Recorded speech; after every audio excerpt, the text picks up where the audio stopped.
I wrote this right after a really good visit with my daughter in this prison's visiting room.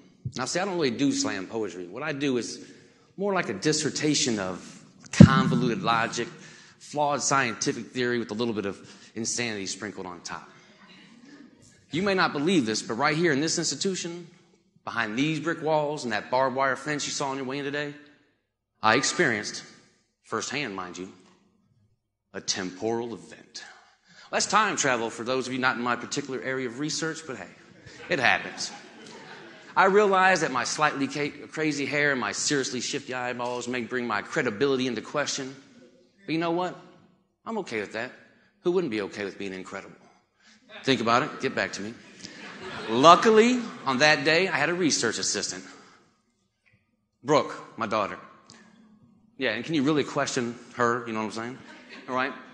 So, popular belief, or should I say, currently accepted scientific theory says that a paradox is and or will be created when and or if a person and or object shares the same space and or time with two different, yada, yada, skip. Look, I don't know that. I'm just a man. I'm a man who has ridden the waves of the space-time continuum and returned enlightened, I dare say, more mature. I didn't have Doc Brown's DeLorean with its space flux capacitor, H.G. Wells' steampunk-like time machine with all its bells and whistles. No. All I had were these worn-out shoes, these faded state pants, and a dark blue shirt that I'm told really makes my eyes pop. I know, right?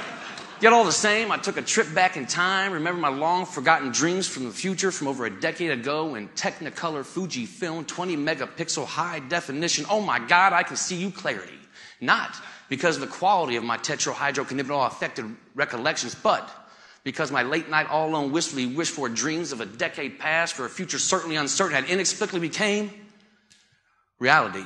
Because you see, that August morning, Brooke and I, you remember her, we disproved the long-standing and apparently untrue theory of the space-time continuum by sharing a simple hug. Wow. A simple hug. As if a father finally holding his 4-year-old baby girl who he lost to his choices and his consequences so long ago, or a 18-year-old daughter finally wrapping her arms around her daddy who had abandoned her at over a decade past, could, by anyone's standards, be a simple hug. No. There stood in that space, in that time, this is what I posit, a man, a boy, a young woman, and a little girl sharing the same space and time with two different versions of themselves.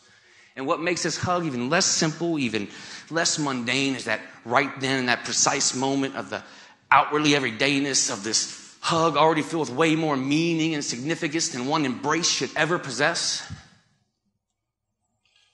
This moment was created with a simple hug. Thank you.